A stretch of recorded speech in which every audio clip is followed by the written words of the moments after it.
And it is time for Sportsbook Confessions right here from East Coast Sports Invest. I'm Brady Tinker. Find me at DFW Sports Beat and find my partner Jeffrey Dawson at EC Sports Invest. End of a long day for you, my friend. It's a long day. We still got some time left in this day. What better way to spend it than with yourself and Mr. Kiefer Bagwell, Kiefer Madness. Excited to talk some football with you. I guess there's two important games this week, and that's what I heard.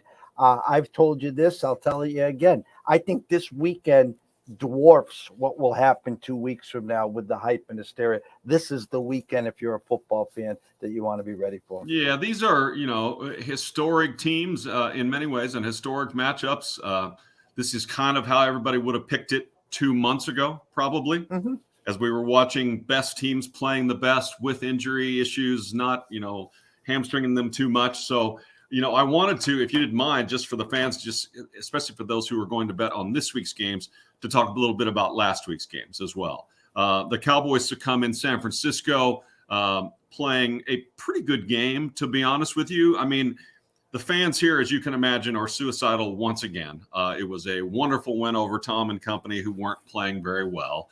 And they run into a San Francisco team that is the best defense in the NFL. And if not, they're right there with Philadelphia. We'll see how that goes this weekend. They got away with a rookie quarterback because he didn't throw any interceptions. And there were interviews during that game where they were saying that Juszczyk, the fullback / tight end, is the one who talks to Purdy the most, that they've really become close. And mostly he doesn't tell him formations or anything else. He goes over and just says, don't forget. The defense stops everyone. You don't have to be a hero. Falling down is fine. Incompletions are fine. And punting is fine. You're a rookie. It's not your job to throw for 350 and 4. If you do, you do. And it took, and it seems a little ironic that Dak doesn't know the same thing in year number 7, and he does, but everyone here is getting a little tired of him saying they're ridiculous. The interceptions are ridiculous. And then he comes out after the game and says, I promise you I won't have that many next year. Well, he should stop making promises, because it's only including the playoffs. It's only 16 or 17. Romo had 21 twice. So it'd certainly be easy for him if he played the entire season to eclipse 17 and even have a good season. So all of that here has everybody in a bluster. The news today out of Dallas is that Mike McCarthy is definitely staying, which we knew.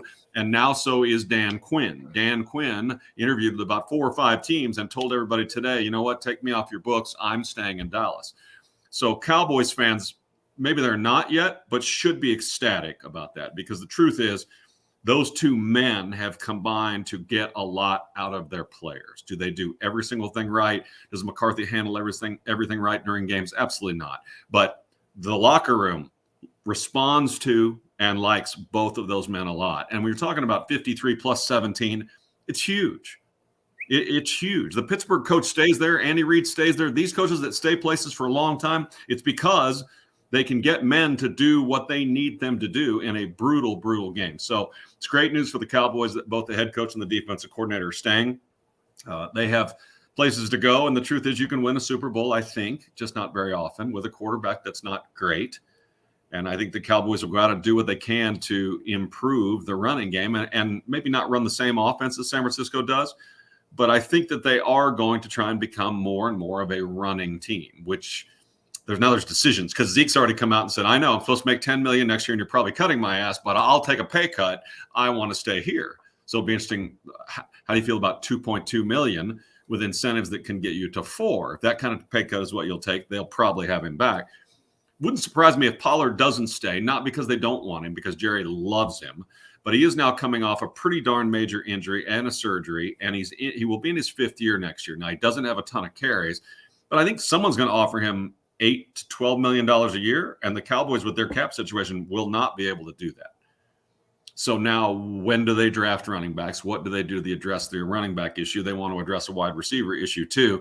And if I had a vote, I'd say I don't give a shit about any of that. Go get me another tackle for the offensive line, make this offensive line even better. Go get me another pass rusher or another dynamic defensive player to stick back there. I don't care if it's a safety or whatever it is, but make those 2 units even better, because they were probably the best units this year, and you can win. This team can win 12 more next year, just like this, and keep this thing going. So everyone wants rid of Dak. The bottom line is, the way the contract is written, you aren't getting rid of Dak for 2 more years. You're not, unless and literally it's a weird thing. Have you heard anyone say, well, call Green Bay because Rodgers isn't sure he wants to stay, and maybe Green Bay and that head coach feel like they could take Dak Prescott at just now turning 37 years in and get 3 or 4 years out of him. Problem is the number's pretty big. So that would be the most outlandish NFL swap in the history of swaps, that Rodgers would end up in Dallas and Dak could end up in Green Bay. So it's not going to happen. But that's the update I have here for what happened in Dallas. And I thought San Francisco was the better team. And I think when you look at the final 8 and then you look at the final 4, there's still a difference. This final 4 is better. Buffalo wilted, right? That's the other game to talk about, Jeffrey. I mean, Buffalo wilted. It's been a real up and down season with all the snowstorms, et cetera, everything they went through. And you and I talked about this at the beginning of the year.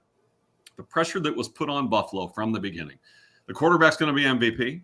They're going to the Super Bowl. They're going to win the Super Bowl. There are more award winners on that team you can shake a stick at, and you couldn't find anybody in our business that would disagree. Not anybody. And I thought, when was the last time that ever happened? That everyone said them, and we all agree it's them, and whatever. Maybe the 90s Cowboys, to be honest with you, and I know people think I'm a Cowboys fan, and I'm not, but maybe that 92, 93, 94, 95 Cowboys team, maybe people felt like, yeah, there's reloading. But that was different. They were dominating people on both lines of scrimmage. I have not talked to you since the game, and I want to do my thought process and a couple things that caught my eye. I want your honest opinion, okay? Yeah, I know you are tuned in a lot more than I am to Dallas. First of all, we talked, especially for fantasy, I did have CeeDee Lamb in one team, and we drafted him at the 1-2 turn. When I saw the numbers, I was amazed. I didn't know 107, 1347, and 9 touchdowns. And I'm like, hold it, I don't remember that. And maybe I'm looking for the wow factor or something. So hats off to CeeDee Lamb. That's number one. Yeah. Number 2, and this was the turning point. This is hands down the turning point. 1:18 left on the clock, 2nd and 2, I think, from the 18. Pollard in the tent, shotgun, no running back set. What in the holy hell are you doing? You could have ran the ball 3 straight times. If they burnt their timeouts, they did get the first down. At worst, set up a field goal right before the end of the half. Maybe you get a touchdown. Dak's second pick, and then eventually 9-6 at halftime. Third, so I blame Kellen Moore there, number one. Number 2, this is the big one. You saw, just even going back a week ago, Geno Smith. I didn't say Russell Wilson. I didn't say Jim Zorn, okay? Picking the back end of the secondary of the 49ers, where they are most vulnerable. I know Bosa's on one side. I get all that. The Dinkin and Duncan, the 2 steps and fire and the Lamb and the Kellen Moore again. So the 2 turnovers, your defense played well enough to overcome those 2 turnovers. And I'm not here to blame McCarthy. I'm not even here to blame Dak. My number one complaint, if I was a Dallas fan, would have been Kellen Moore on Sunday. The inconsistency of Kellen Moore really throughout most of Dak's career has stood out to me. He was not Mike McCarthy's choice. He was here. And Jerry said, I'm not going to tell you you have to keep him, but I want you to spend a couple of days with him because we believe, and people around the league that Jerry listens to, which is everybody, believe that Kellen Moore is the next great head coach, the young genius mind that combines creativity with using the numbers with also an ability, since he played in college and was a substitute in the NFL. He's still a young age. He still talks very well and gets along very well with the players. And we think Kellen Moore's the shit. So Mike agreed. I don't really know whether he felt forced to agree or not, but Mike agreed because we all know Mike is an offensive head coach. So the first year they lost their quarterback, the pandemic, et cetera. But last year, 12 wins, and then this year, 12 wins again. And it was especially impressive this year because they lost Dak in week 1, and we really didn't know how long that was going to be. What happened after losing Dak in week 1 was all Mike McCarthy. So they lost Dak in week 1. He got together with the defensive coordinator and said, you've got the best defense in the NFL. We take the ball away. We pressure quarterbacks.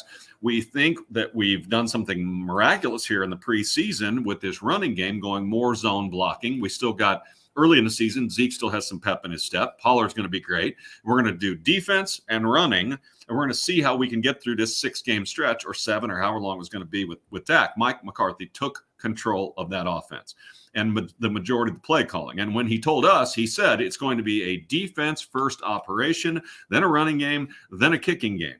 And the offense is going to be much more muted.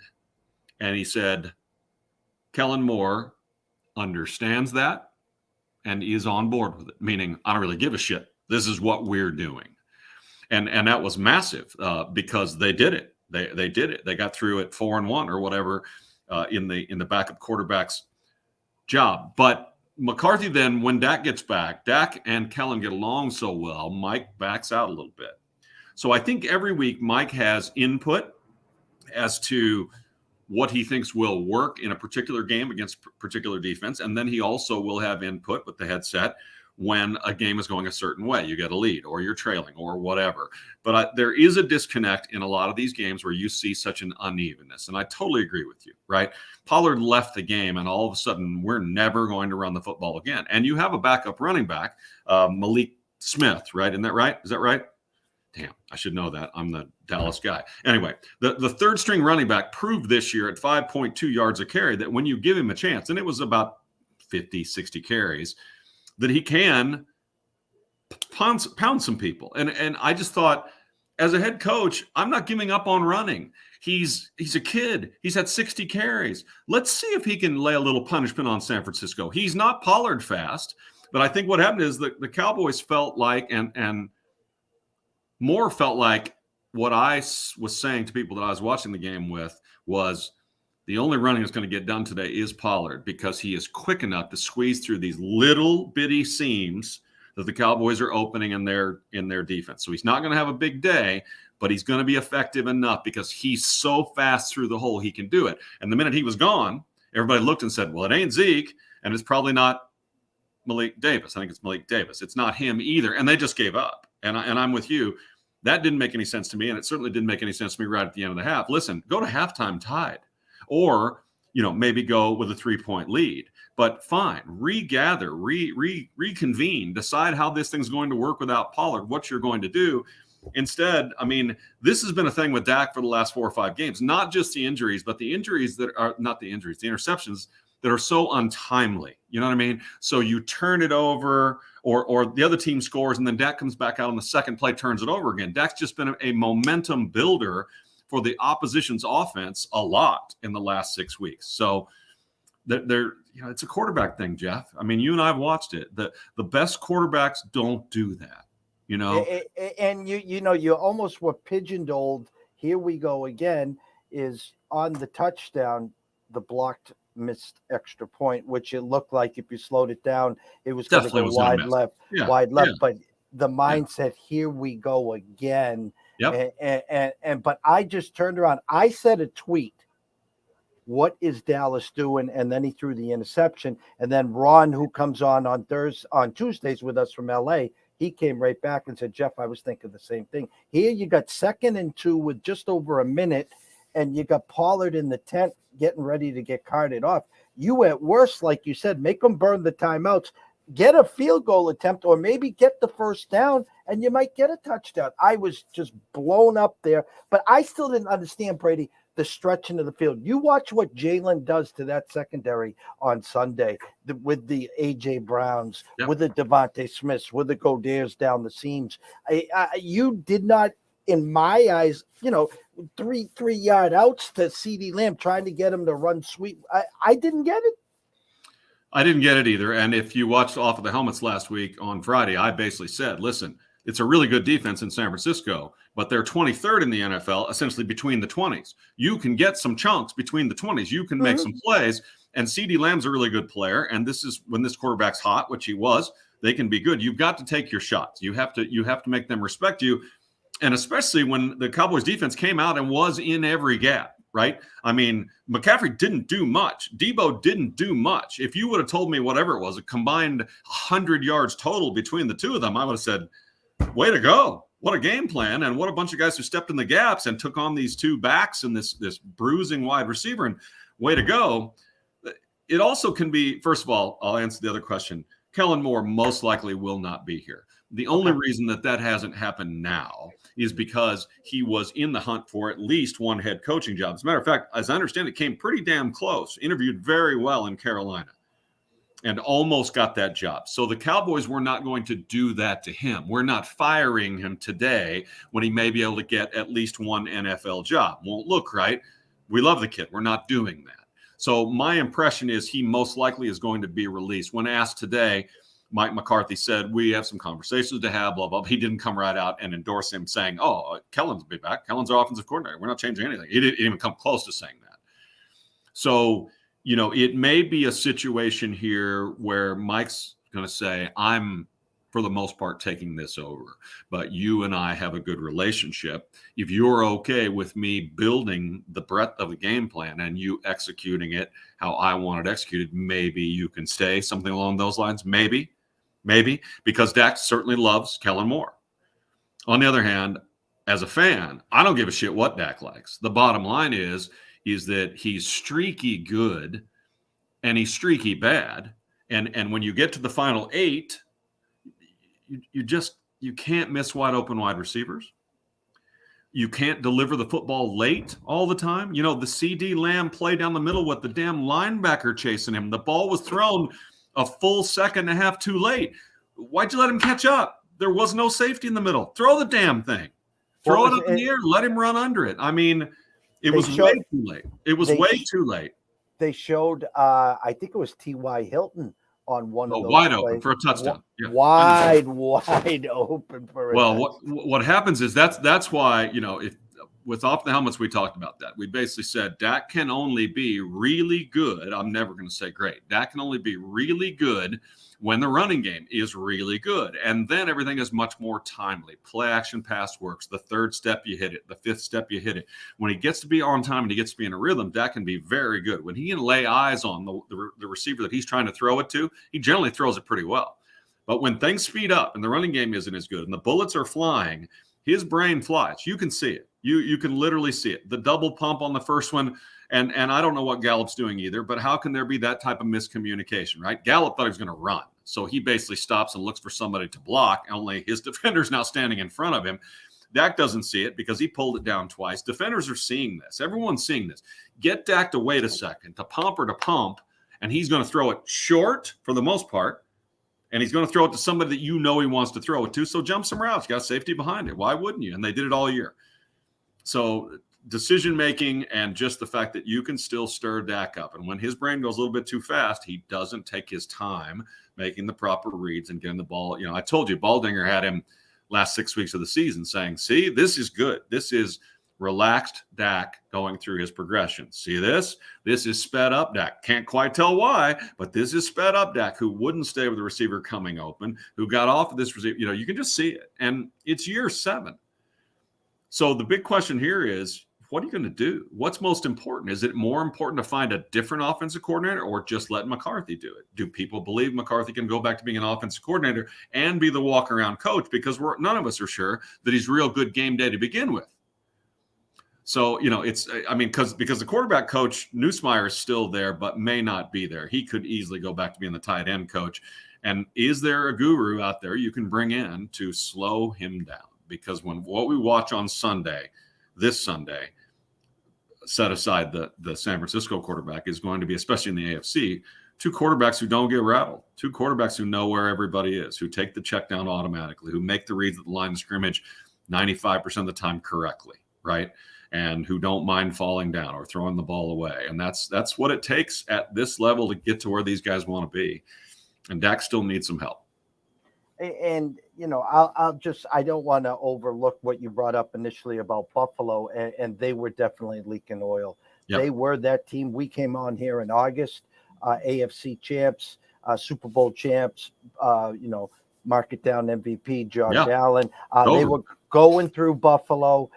Good luck trying to beat them there. And they came out guns a-blazing, had a few hiccups, and then started to leak oil. Then obviously the DeMar Hamlin situation, they had some struggles afterward. And, it's kind of funny. When you think of the Buffalo Bills, you think snow, you think winter, you think wind. And it was the perfect storm for the Bengals. Wet, slick track, snow. And there was a video out today. I think it was Chase and T. Higgins talking like, I've never played in a game in snow in my life. What the hell's everyone talking about? I hate this shit, they said. But Joe has it. We've been saying forever, Joe has it. He's special. And to go into Buffalo, put up a 14 spot without blinking and never, ever be impressed. It's funny, this week, back and forth. It took to see a press conference, walking Patty Mahomes off the stage, seeing him in practice where they were 1-point favorites to 2.5-point underdogs back to 1-point favorites. And listen, Cincinnati fans, you might want to pump the brakes about talking about going to, Burrowhead Stadium where he's 3-0 instead of Arrowhead Stadium. But it's going to be one hell of a classic. Yeah, that's not accurate anyway. 2 of those 3 wins came in Cincinnati. Only one of those wins came in Kansas City, I think. And that was the AFC Championship game where the Chiefs were ahead 14 at halftime, should have been 17. And Mahomes had one of his few meltdowns of his career before halftime where he talked Andy into going for something when 17-point lead and the ball coming out of halftime. That was where Andy needed to take his son and smack him on the ass and say, go sit down. But he wouldn't do it. So let's get to these games this week now. And my final summation is the Bills, the Cowboys, the Jaguars, and the Giants at different levels all got told. And they're all good teams, really good teams. They'll all be back.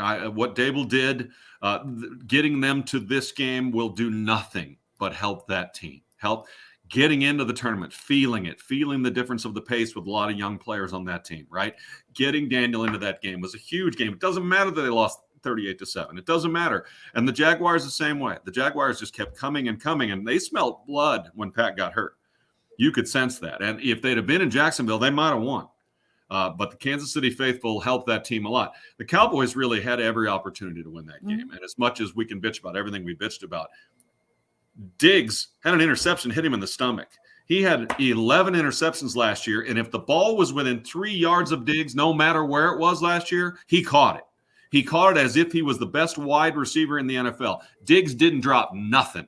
And that ball, he put his arms out like a high school kid, and that ball went through both arms, hit him in the stomach, and he dropped the ball. I mean, the chances of him dropping that interception are next to nothing. Deron Bland made an unbelievable recovery in the end zone to get back in front of T. Higgins and literally jumped in the air and had the ball in his hands, and he didn't catch it either. And the bottom line is, San Francisco created those turnovers and made those turnovers happen. And that was really, you could say that's simply the difference in the game. That the Cowboys catch those 2 interceptions, it's different. And the other thing is, and you're right in going back to thinking about it, when the missed extra point occurred, the Cowboys then handled the next drive or 2 in the red zone differently, which allowed Dak to throw an interception in the red zone, which is unthinkable and unforgivable, to be honest with you. But it was an effect. And I go back to, I would have had 10 kickers in the Star a week before that game, and I would have taken the kicker that was making the loudest noise because you knew he wasn't going to come right out and do well in this game in Maher, and you knew you couldn't give up those points. So Jerry says later, well, we're all exonerated from that because he made his last 2 field goals. No, we're not. It directly affected the beginning of this game. He hit the defensive end in the face with the ball. He didn't block it. Dude put his hand up, and I think it hit him in the face. And he was like, what the hell? I'm 8 yards to the left of where that ball's supposed to go. I mean, so it's blocked was a big joke. It wasn't even close. So somewhere along the line, he overcame his own fears and was like, WTF, I'm either going to be cut or whatever. Might as well start swinging this leg. And good for him for making 2 field goals. But it had a massive effect in the first half for the Dallas Cowboys. It affected, you can't blame him not kicking well on Dak, but you can blame it on the play calling, right? They would have kicked a field goal for 43 yards in the second quarter and had 9 points or whatever if they didn't believe the kicker was dead. So those decisions all made a difference. They really did. And in games like this, against teams like this on the road, it can happen. None of it can happen. 2 turnovers, 2 you didn't catch, and we don't believe in our kicker. How are you going to win that game? really. You're not. So, okay, let's look forward to this week. And for those who are interested, I'm thank you for being patient with us. Wanted to chat that out. That was a little longer probably than this show normally does, but these are cool games and these are cool conversations. The Bengals will travel to Kansas City, and as of now, the Chiefs, as you mentioned, are back. I have it as a 1-point favorite as I look at Sportsline, my favorite place to look. You may have something different. 47.5 is the over and under. The update is Mahomes practiced in full on Wednesday and in full today on Thursday. So I don't know how. The one thing I will say is this happened in 19. In 19, the year they won the Super Bowl, he had a high ankle sprain in week 1 or 2. Played the next week against the Raiders, albeit, and threw 4 touchdowns. So I assumed he would not practice Wednesday, maybe not even Thursday, and would get something going on Friday and Saturday before the game. That's what I assumed, because I assumed his ankle on Tuesday or Monday would be this big, that he wouldn't even be able to move. So he did get Monday and Tuesday off, and he practiced in full. Now, whatever that means, I wasn't able to see it. I haven't seen any video.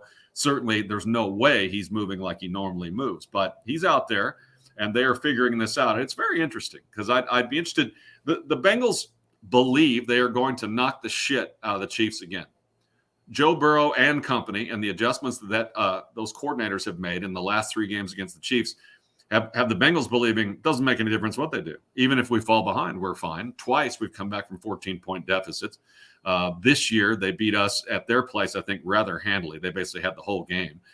We got these 2 wide receivers that their young cornerbacks can't handle. The tight end's playing better than he's ever played. We got a running back in Mixon that's great, but you know the one that Kansas City doesn't like? P. Ryan. Nobody past the front 4 wants to tackle friggin' P. Ryan. So as a Chiefs fan, which I am, I can't figure out how the fucking Chiefs are going to win this game. And the only reason I believe they had a chance prior to the injury was Mahomes is the MVP. He's taken all this shit personally, and he's going to somehow Willie Mays it or Mickey Mantle it or Michael Jordan it and figure out how at home to pull this game out of his ass and win and go to the Super Bowl. That's what I thought right before the injury. As I sit here now, I'm thrilled to watch him. I can't imagine how the Chiefs are going to win this game.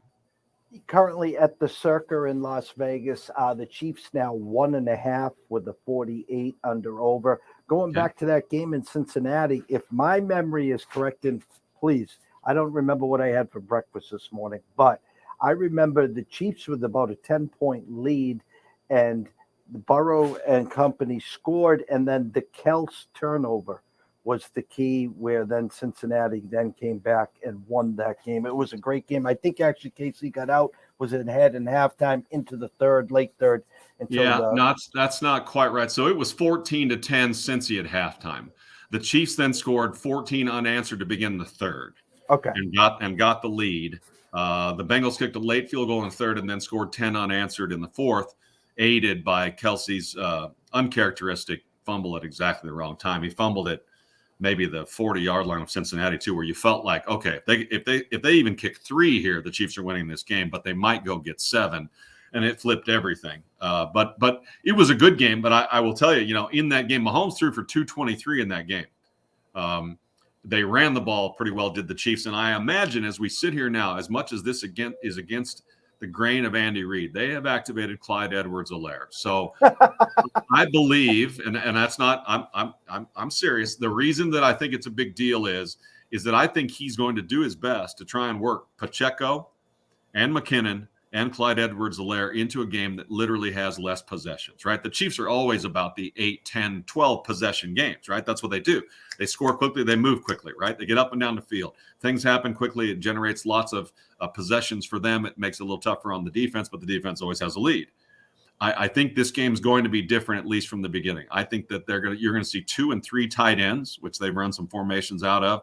And the Chiefs, at least early, will try and run the football a little bit to let play action pass happen. Mahomes is going to be the shotgun the whole time, which probably limits the running game a little bit too, right? He can't do the stretch handoffs. So they're hamstrung. But I think Clyde Edwards-Helaire isn't going to save anything. My point is they're pretty good at getting 3 or 4 yards on first down.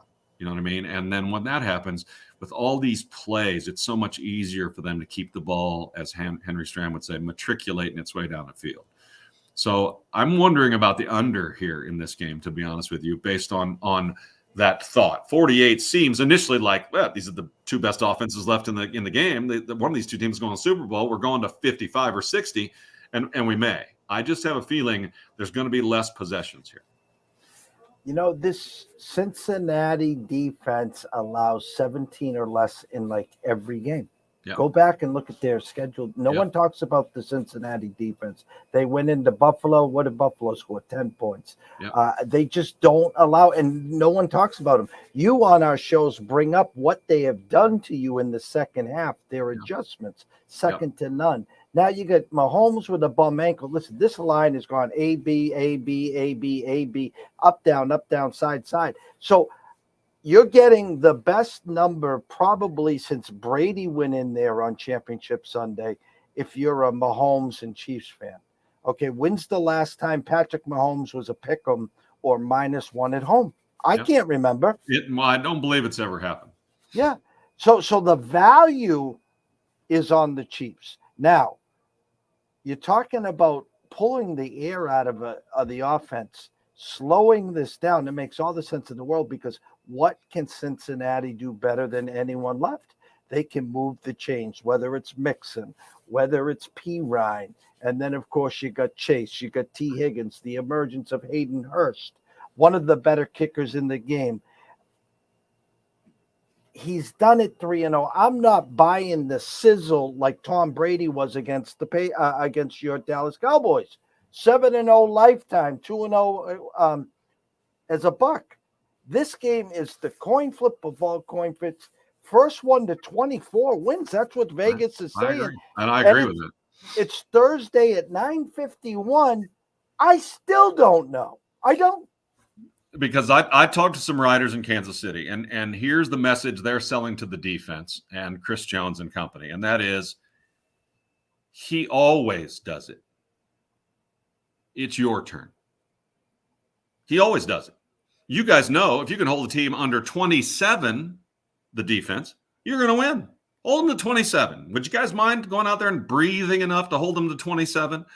The message has been he has your back every game.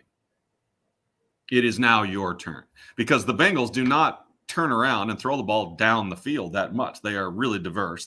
Actually, the Bengals and Chiefs offenses are very similar these days, right? Two quarterbacks can just pick you apart. I really prefer the Bengals skill position players, to be honest with you. I mean, Chase and T are really good. Mixon's really good at catching the ball in the backfield. And now Hayden Hurst believes that he's a good player because everyone around him is a really good player, and the quarterback hits him in the numbers in stride. So right now I prefer their players other than the quarterback. We'll see about Mahomes. I mean, Juju's been uneven.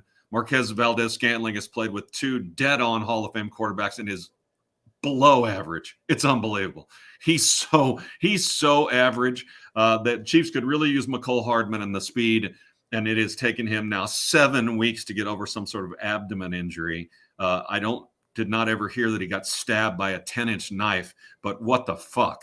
Get on the field. And then the other one that could help, I mean, Kadarius Toney was the second most targeted player in last week's game. He's got some wiggle. He's got some real speed and some wiggle. So he needs to step up. They're going to do their best to take away Kelsey. And I think that the advantage, again, lays with Cincinnati. I don't know, we'll see how it resonates. The Chiefs defense got better and better. The Chiefs sort of did a Patriots thing this year in that they basically started 3 rookies when they were 4 cornerbacks out there, which is most of the time when you're in the nickel or the dime. There were 3 rookies.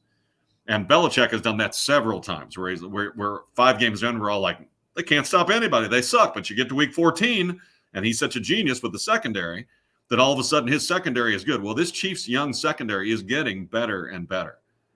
And so my hope is that the defensive coordinator will not blitz a ton and leave them out in zero, right, with no safeties and stuff behind them. Don't do it. Make them throw the ball and matriculate it down the field 4 yards at a time. Burrow's patient enough to do it, but make him be perfect. And I just keep thinking, as you said, 1st to 24 is right, and I feel overcoming in this game. I think this game never gets a real great rhythm, even though these are 2 good offensive teams.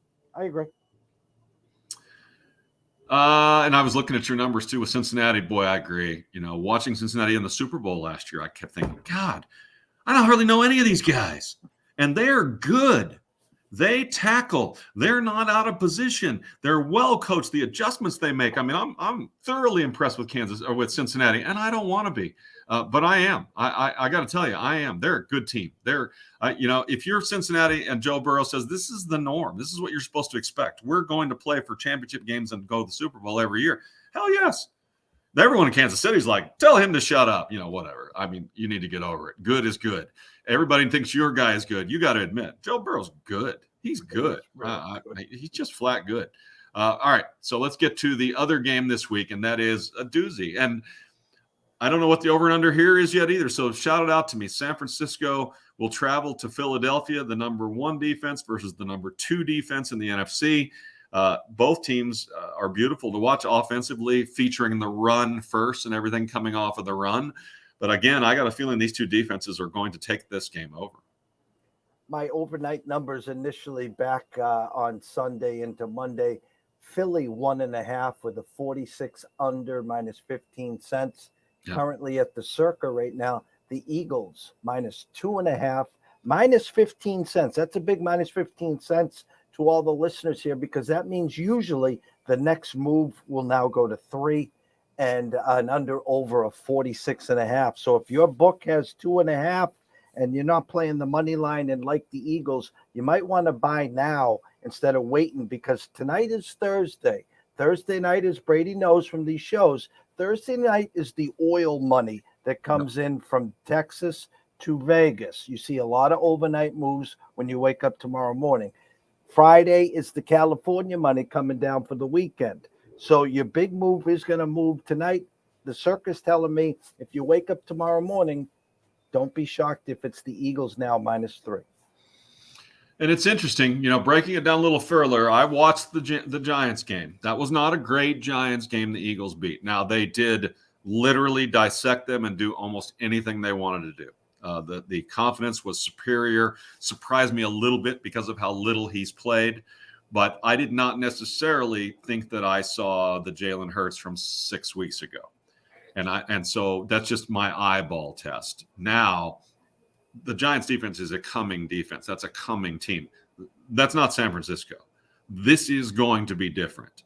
And so we'll see how San Francisco slows that offense down. We'll see how much Jalen Hurts is really willing to, tuck it and run and keep it, because that's really kind of the key to their offense.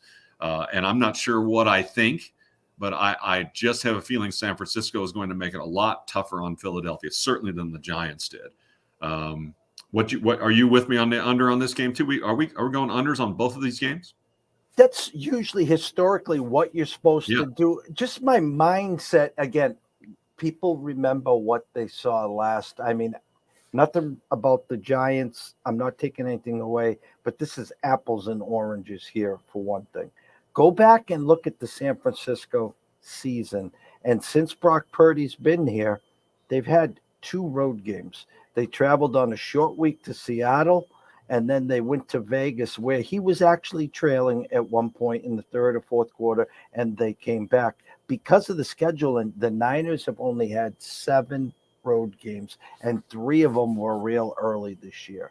So, again, to try to go into Philly and to win this game with Mr. Irrelevant is going to be such a hard task. But I think, Brady, I'm opposite here. I think Philly will be able to expose the back end, and I think the Niners are going to be able to run the ball pretty effectively here. So I actually could see this game, if one of the two was to go over, I could see this game going over. Okay, I'll buy that. And I will say, watching the Dallas-San Francisco game, Purdy was affected. The Cowboys did a very good job taking away a good portion of the run for 3 quarters of that game until they were worn out late. And they flushed him from the pocket. I think they only sacked him twice, but they flushed him from the pocket and hit him quite a bit. And he was not unbelievable. It was just, he was okay, and he didn't turn it over. He allowed what they thought would happen to happen, and that is the defense will hold them under 20, and we can score somewhere around 20, and we'll win. And it went like they thought it was going to go, and he was smart enough to follow the game plan, which is fall down or throw it away. Nothing's that bad except giving the ball to the other team. So we'll see. These are going to be great games. Nothing will surprise me with either one of these games. If Cincinnati, Kansas City turns out to be 40-38, that won't surprise me either. It won't. I haven't seen the weather forecast for Kansas City, but they've had some snow off and on, and it's going to be cold. And the wind's going to blow through there. But Cincinnati's kind of used to that, right? It's not great in Cincinnati. So this is going to be a great game. I'm anxious to see if Willis Reed comes out of the tunnel and literally just is so dialed in, and they shoot him up enough that he can move around enough. I worry, does he get enough help?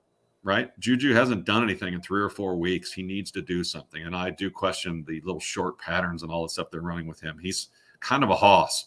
And then, Marquez is open a lot and cuts his routes off or does weird things or doesn't catch the ball. I mean, I think Scantling had 6 or 7 touchdowns just because they kept hitting him in the chest as he was in the end zone. Can you, as a Kansas City fan, and go back to the Super Bowl against the Bucs, we knew about Mahomes being hurt with the toe, I think it was back then, and his right tackle, left tackle. We knew the O-line was decimated, but it's Mahomes. He'll find a way. But as that game progressed, we knew early, that game was over. Is there any part of you in the back of your mind think, Jesus, if Mahomes is running for his life, he's limping, he gets turned the wrong way on that ankle, in comes Joe to Higgins to Chase, Mixon, P. Ryan, that this could get ugly at any point in the back of your mind? Maybe, but I don't think so. I think, first of all, don't forget that game. This is going to sound like sour grapes, but there were 3 pass interference penalties in the first half of that game that put Tom at the 5-yard line. So as much as I knew the Chiefs were in trouble with that really dominant defensive line and no tackles, which they were, the officiating literally had the halftime crews, all the halftime people going, the officials need to let them play. But it was too late. That ship had sailed. So I don't think there was any way Kansas City was winning that game. But the blowout nature of that game was aided greatly in the first half by some ticky-tack. Tom's going to win another Super Bowl. Isn't everybody happy? I don't think so. I think Andy's ready. I think, you laughed when I said they're activating Clyde Edwards-Helaire. That's not the answer to anything other than they're pretty good at running through the A gaps for 3 or 4 yards at a time, and probably will have a willingness once they get to plus field position to go for it on 4th down when it's 4th and 1, when it's 4th and 2 with these running games with multiple tight ends. I think Andy's going to try and do his best work for this kid, because in some ways he let this kid down last year, letting him try to run that play in the AFC Championship game before halftime. It's Andy's fault. I don't care what he wanted to do. You kick a field goal and you go up by 17 and a half and you get the ball in the second half and you win the game and you go to the Super Bowl. And Andy said he wanted to do it, so I let him do it, which I was just like, sometimes you got to spank your kids. And that I think Andy thinks he let him down. Pat thinks he let Andy down and the city down, because his head spun in the second half of that game. He had no chance against the Bengals. So I'm not worried about a blowout in this game. I'm really not. All right, and last question I'll ask is, when we were growing up, and of course right down the road from me, Pat's Nation, 2 decades, the early part of Peyton versus Tom, 2 great quarterbacks, 2 Hall of Famers, great head-to-head. It was must-watch TV back then. I'm going to ask you this, and I'm going to be open and honest. If Cincinnati wins, is the face of the AFC now Joe? Have we passing the torch from Pat to Joe? Well, maybe. Tell me if they win the Super Bowl. You know what I mean? If they win the Super Bowl, then I'll say yeah. Now that's not etched in stone to say that Pat won't come back and re-eclipse him. This is 5 straight AFC Championship games for the Chiefs. No, that's pretty dominant. But it's great stuff. This is good for football. The Chargers quarterback's a stud. I mean, certainly the Bills quarterback is a stud. There are some unbelievable. This is a great age for football. And Mahomes may win MVP, and maybe everybody says he leads them, but there are some absolute studs in this game right now at the quarterback position, especially in the AFC. It is so much fun to watch. So yeah, the answer is if they beat the Chiefs and they go win the Super Bowl, then sure. Then carrying the torch, the king of the torch, even though Mahomes wins MVP probably, is certainly Burrow. He's winning MVP. Yeah, I'm fine with that. I would agree with that. You listen, if you can be a fan But if you're really into it and you really understand it, whether you're looking to get handicappers like yourself to make some money, or whether you just got to be honest, you got to be honest. If you've ever played any sports, you know what good looks like. You know what momentum looks like. You know what winning. Even if you're just a good fan, you know when your team's going to win and why they're going to win and lose. Sometimes there's a great game and you just lose. But the Cowboys lost last week because Dak threw 2 interceptions and the Cowboys didn't catch 2 interceptions, right? The Eagles won last week because they were a far superior team to the Giants, no disrespect. And the 49ers certainly are a very good team, but could have lost that game. They could have lost that game. Cincinnati was the far superior team to Buffalo. There's no doubt about that. And I feel like Kansas City was as well, because if they weren't, Jacksonville would have found a way to win that game. That was momentum and water running straight downhill when he left that game. Jacksonville was juice. They were flying around. They were hitting people, and they just didn't quite have it. So it's not that hard to see these things, really. Now, odd things happen. The ball bounces weird, and the NFL calls too many penalties. But overall, you can see the best teams, and you can see the momentum going in these games, and you can tell how these games are going to go. And I have a feeling we'll know if the Chiefs get too far behind the Cincinnati game, they're going to have a heck of a time coming back, because the Bengals certainly believe they know what Andy wants to do down the field. So it'll be a big deal for the Chiefs to stay ahead or even in this game and have a chance to try and win it at the end. And the funny thing is, I saw a video today from Kelly in Vegas over at Barstools. And here's the comical: the 4 potential matchups. There's 4 of them. And that is obviously Philly, Kansas City, Philly, Cincinnati, or 49ers, Cincinnati, 49ers, Kansas City, all 1-point favorites. Shout out to Russ the Sailor. Thank you, Russell. Much appreciated. So it doesn't matter what the matchups are. Pick a coin, flip a coin, whatever, pull it from a hat. It's going to be one of these teams is going to initially be a 1-point favorite. It'd be a good Super Bowl too. It will. There's no way it won't be a good Super Bowl, unless Purdy can absolutely be rattled, right? And San Francisco gets into the final game and gets down early to Cincinnati, and he has to do things that he hasn't been asked to do yet. But other than that, it's going to be a good Super Bowl. This has been great stuff. It really has. Let's take a little look at the NBA, if you don't mind, sir. We picked out 3 games for fans, not tonight, but for tomorrow night. So for the 27th, Friday, I dove into the NBA a little bit. Where is it? Now I'm missing mine. There we go. So let's go Magic at the Heat. And I found the Heat -7. I did not find the over and under on this game. Do you have it in front of you? Magic and Heat. Magic and Heat. Let me see if I can find it. Well, here. you find it. I will tell the fans. In-state rivals, as the Magic visit the Heat. Consecutive wins for the Magic over the Bucks, over Boston and Indy. It's first time in a while that the Magic have won consecutive games. And the Magic rookie, I'll tell you what, Paolo Banchero, the rookie, is pretty good. Man, way to go. And I keep thinking here, it's always Dallas. I look here and I'm like, God, when was the last time the Mavericks drafted anybody who was worth a shit, except I forgot. Maybe it was Luka, but and maybe it was Jalen Brunson. So I need to shut the hell up. But anyway, what'd you find on the over and under there? The over and under right now, I don't have on the spreadsheet. I think it's probably because Banchero might be out, or let's say a load management. I have an overnight number of 8 -05.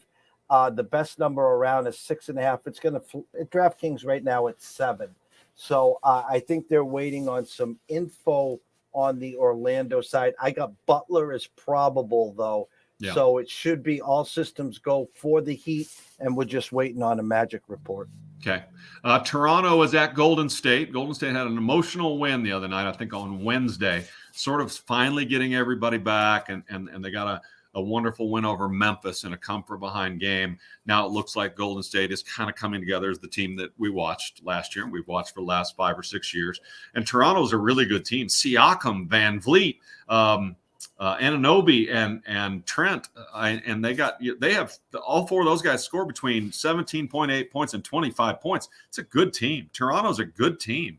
They really are. This should be a fun game. I had Golden State -5.5 at home, and again, I did not have an over and under. And I don't know if you have it yet or not on Toronto at Golden State.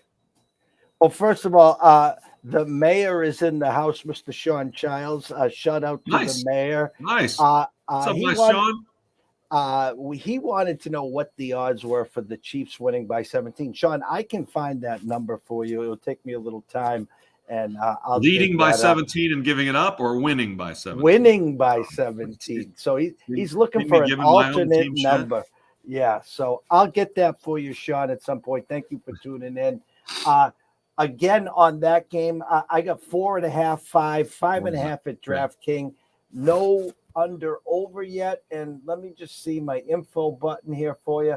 Waiting on Andrew Wiggins' illness, questionable. So we got some opening numbers. The only two over-unders I have are for the T-Wolves game and for the Pacers game. Yeah, let's do the Pacers game. Bucks at Pacers. Pacers, I had +8 this morning and 237.5.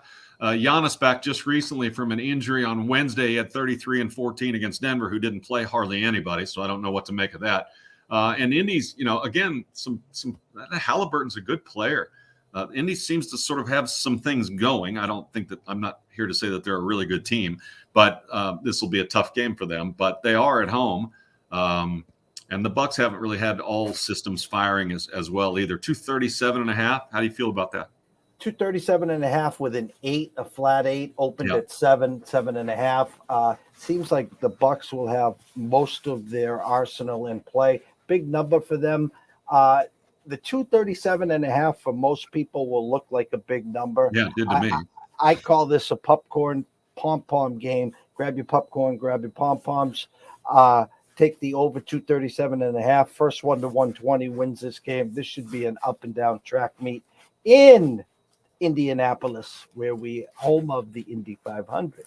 All right, it's Thursday night. Some people will probably watch this on Friday and Saturday. Let's look again. 49ers at Eagles, Jeffrey, as you sit here. You had such a wonderful 2022. 49ers at Eagles. We broke it down probably more than people really wanted us to. I threw more wrenches in the shit you can shake a stick at. But you're the pro here. Handicap it. 49ers at the Eagles. I have -2.5 and 46. Correct me on whatever that is, and tell everybody what's going to happen. Okay, we've had a ton of watch and listeners here, so I have to set the record straight here. In mid-November, ECSI gave out the Bengals at 13-1, and the weekend Jimmy got hurt on that Sunday, we gave out the 49ers at 14-1. Okay, before the tournament started, we had no Eagles, no Kansas City action, so I needed to get some kind of action. They were both the favorites. I wasn't going to grab the favorites. So we have Jalen Hurts at +650 to win the Super Bowl MVP, and we have Patrick Mahomes at +400 to win the Super Bowl MVP. So we got the market cornered. We'll just see who's going to be in the Super Bowl. Here, I think Philly will prevail. I think as much as we got the 49er ticket, I just think the Brock Star, Mr. Irrelevant, will have that one hiccup. I think Jalen Hurts will expose the back end. I think A.J. Brown has a big day. I think Goddard finds the end zone. If I had to pick a score, I'd go Philly 27 and 49ers 17, maybe 20 at tops. Mm-hmm. Okay. And Cincinnati at Kansas City. The Bengals trying to win against the Chiefs for the 4th time in a row. Pick'em is what I had this morning. Over and under. Do you have it at 48 now? As we were talking, still one in some spots, flat 48. I initially said first one to 24. I'm going to add a little spice to it. I'm going to say 24-24 and a field goal by Mr. Butker, 27-24. Chiefs and Mahomes. Music to my ears. Now, that's the over in that game, too. So I've been touting the under, but you've got the over, and you're the expert. I like, boy, Butker's another worry in Kansas City. He kicked two field goals very nicely last week.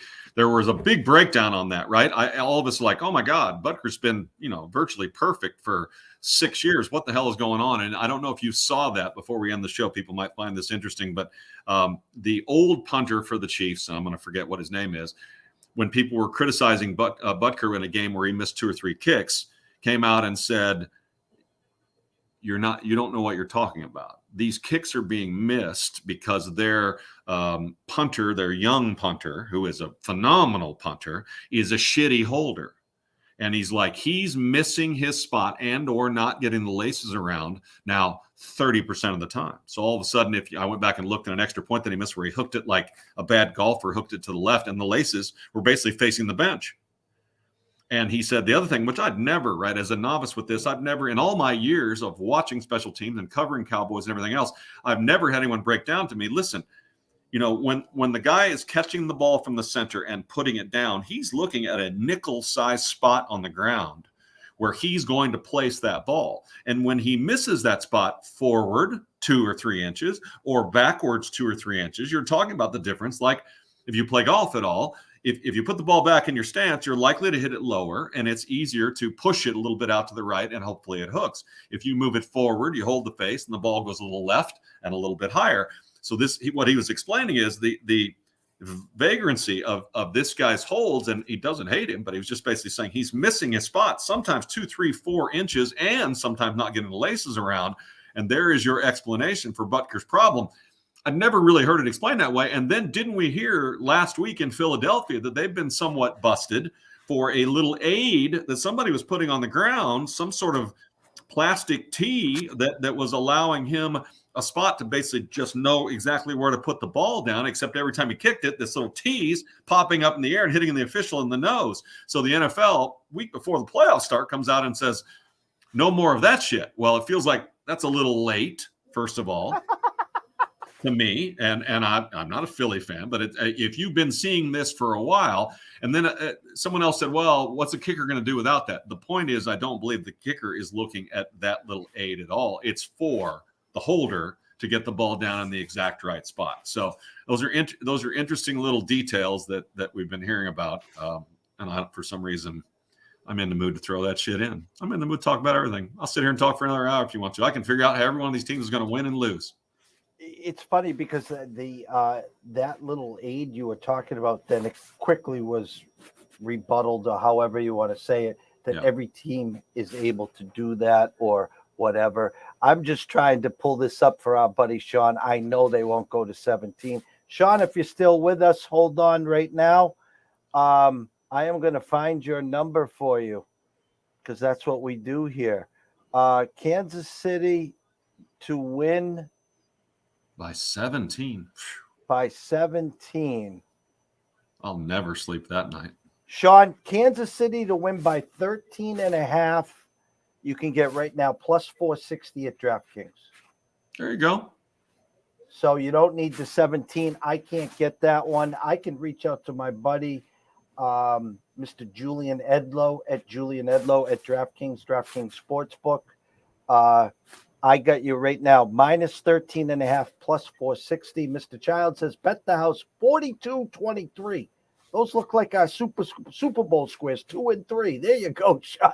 I'm happy to hear that. He may be just being kind to me, but I doubt it, right? He's got a reputation out there. I did have Kansas City winning this game somehow because 15 just somehow.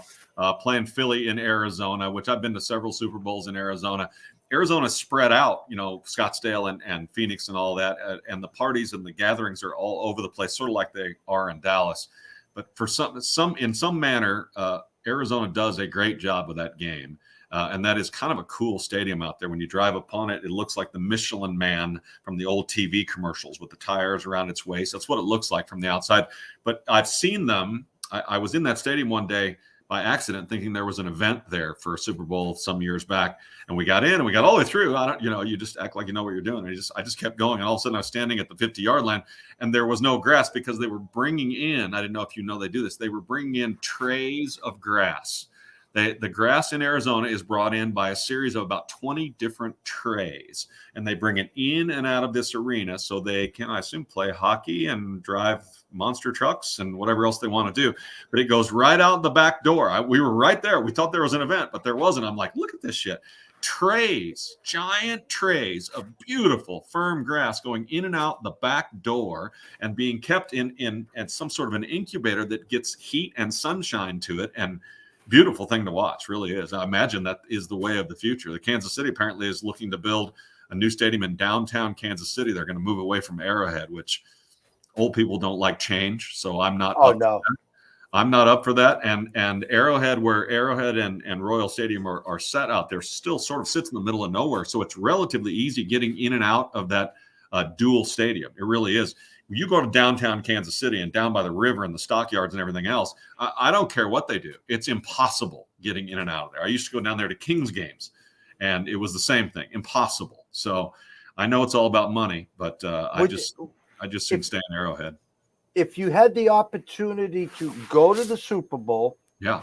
well, what's that big golf tournament with the 17th or 16th hole where they all act like maniacs? In The Arizona? TPC? Yeah. What would you do? Well, oh no, I mean Augusta is the only golf tournament that would get me away from a Super Bowl. Okay. Or the British Open. You tell me I can go across the pond and go to St. Andrews preferably and watch a British Open. That would be great.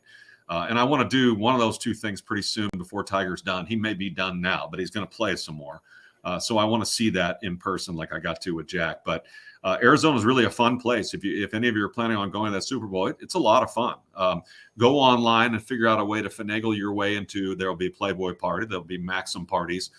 There will be all kinds of parties. Somehow get yourself a credential. It's not as hard as you think, and get your way into these parties, and you'll have a good time. Arizona always does a good job. But the number one place to go to a Super Bowl, really, to be honest with you, still is Miami. When you head to the beach in Miami and you're on that island, you can be in Miami and the Super Bowl's over there and everybody stays in all of those hotels and people walk up and down that beach all the time and the weather's perfect. There is nothing like a Miami Super Bowl because for the most part, everyone's in a good mood. Everyone's drunk, rich, and happy. And it's tons of fun. New Orleans used to be fun, but I'm a little old for New Orleans. It's a little dangerous. It's a little dirty. I liked it when I was 30. I don't like it nearly as much as I've gotten older. All due respect to that cool city. But Miami and Arizona really are my two favorite places to do Super Bowls. San Diego was great too, but that stadium only held about 55,000 people, and the NFL wasn't making enough money. And it's always about money because the NFL is only worth about $55 billion. So somebody do something. What's a few billion amongst friends, you know? Somebody help the NFL out and help them rewrite their rules. That would be the number one thing. Thumbs up to the NFL, by the way, for a lot less calls in the divisional games. I was happy with that. There was more calls in the San Francisco-Dallas game really than I thought there should be, but a lot less calls. Let's let the best teams play. If a cornerback is good enough to be able to hook a finger inside, the drawers of a guy running down the field and you can barely see it, then he is. And when it affects my team, I'm going to be pissed. But the bottom line is I want these great athletes who have figured out how to play and how to gain an advantage here and there to be able to do it. I mean, blatant holding, but these guys are so strong on the lines. I just like seeing less penalties. The games need to have a pace. These are the best teams, the best players playing in the biggest arenas for the games that everyone in the world is going to watch. Let them play a little bit, really. There should not be more than 10, 12 penalties at the most total in either one of these games. I don't care what you're doing. I don't care what you're doing, and it needs to get better. And they'll balk at anything where I say, when the play's going left, I don't really give a shit what the guy on the right over here did, and that's really hard because now you're giving, I could get into NFL officiating forever, right? And I'm representative of what a lot of these NFL officials are, and that is older white guy who has never seen speed and athleticism like these guys have, right? I could never fathom, other than I've been in a lot of these games, how fast these guys are and how strong they are and what they can physically do. And I can't imagine that former college, USFL, whatever players and NFL players that didn't have very long careers wouldn't take a really nice salary to come and be officials for these games. And then you would have people out there that are much more qualified to know what he's doing, what an arm bar does or doesn't do in these cases, right? How fast someone is, how, you know what I mean? I mean, I look at these officials and I feel terrible for them. And I know that the 1978 Book of Rules is this wide and the 2022 Book of Rules is this wide. And I know that because there's someone sitting next to my friend Tony Romo in the booth explaining to him what the rules are because the officials don't really understand it. And of course, Jim and Tony are pillow fighting. And so they can't really figure it out either. And so there's an official in the booth to explain it to all of us. Did the absurdity of that not ever resonate with people who are in the NFL? Is there no one in an owners committee or a rules committee saying, we got too many penalties? There's the absurdity, and this show's probably way past, but the absurdity of a running back running And as he falls to the ground, his elbow hits and the ball pops out, but the ground, quote, cannot cause a fumble. I'm good with that, right? That makes sense to me. How about a receiver who catches the ball on the sidelines, catches it, tucks it, holds onto it, falls down, and as he's falling down, slightly loses control of the ball. He doesn't drop it, but he loses control of it a little bit, and that's an incompletion because you know what he didn't do? He didn't control it through the ground. You fucking serious? A receiver's got to control the ball by the cheerleaders over on the sidelines through the ground after he caught it, took 2 steps, and fell down. But a running back can fall on his face first, and the elbow hits, and the ball comes out, and the ground can't cause a fumble, but it certainly can cause an incompletion on the sidelines. I mean, just slow it down. Write it down in front of you and say it out loud and read it to everyone around you, and you'll be like, what are we, fucking stupid? It's stupid. It's stupid. And the players that most of us want to watch, even though now everyone's exposed and we know who great players are everywhere, but in our youth, the only players we knew were quarterbacks, wide receivers, and running backs, and maybe a defensive end. And that was about it. That's who we knew. Why this league would take away from its own genius and its greatest athletes at its highest skill positions and make them catch a ball, take 2 steps, say hi to mom in the crowd, and survive the fucking ground. It's the dumbest thing ever. It's so dumb. And it's just shocking. I've gotten into it with Dean Blandino, who does a great job, right? He's on there. I would just tear them up. And he would say, Brady, it's a penalty. And I would say, Dean, I'm not telling you that based on your rule book, it's not a penalty. I'm saying, why the fuck's a penalty? Why is it a penalty? What are you doing? And it's not his choice. And I respect the hell out of him. He took that job and has tackled a brutal job for a long time. I hope he's making lots of money. I like him. But the rules drive me nuts. And what I want to see in these 2 games to decide who goes to the Super Bowl is no penalties. No penalties. Let them play. I think they will too. I think the Philly 49er game will be harder to rep because you got 2 physical defense, both like to put pressure on the quarterback. Yeah. Will be interesting to see the roughing the passer. You know, will Purdy draw a roughing the passer versus? Don't forget, a couple of weeks ago, Jalen Hurts was still hurt, and we didn't know. So, you know, and then obviously everyone knows Patrick and his ankle. You know, will they keep an eye on someone trying to get an extra little twist, you know, there? And obviously Joe is Joe. So it's the 4 best teams without a doubt are playing. It's going to be an exciting weekend, and it's going to be a great Super Bowl. I don't like I used to. Now I'm getting too old or something. We don't need the extra week off to talk. You know, just let them play so the season gets over so we can move on. You don't. I'm all for the extra week off because my quarterback's got an ankle that's bigger than my head. So I get that. All right. Last year for the extra week. Yes, no doubt about it. And one last note for Cowboys fans and or haters. Dak Prescott's number against the cap next year will be roughly $47 million. And the year after that, it is $51 million. It's a lot of money. It's not his fault. It's not his fault. No, it's a lot of money. And you look at it, people that wanted to bash Lamar, he was hurt. Well, why didn't he come back and play, shoot him up? Because he was hurt. Well, he bet on himself and lost. No, he didn't. They're still going to franchise tag him this year and probably next year. So yeah, he'll make whatever, 35 one year and 37 the next. Right. That's tough to swallow. 72 million guaranteed. He'll be fine. He'll be fine. He'll be fine. He'll be fine. Jeffrey, I enjoyed it. An extended version while you and I reminisced and ruminated and all of the stuff that we didn't get to do on Tuesday. Apologize to everybody for not having both the Tuesday and Thursday show, but we will next week. We'll be here for you on Tuesday. We decide who's in the Super Bowl. We'll start diving deeper into the NBA and NCAA basketball as well. For Jeffrey Dawson at EC Sports Invest, who, by the way, you need to listen to. 2022, you made a little beans if you listen to Jeffrey Dawson. I'm Brady Tinker at DFW Sports Beat. We'll see you Tuesday night when we know who's playing in the Super Bowl in Arizona. Oh, wait, Jeff. Hold on. Don't shut us off yet. This will be subtle. You won't even notice it. Adios. See you soon.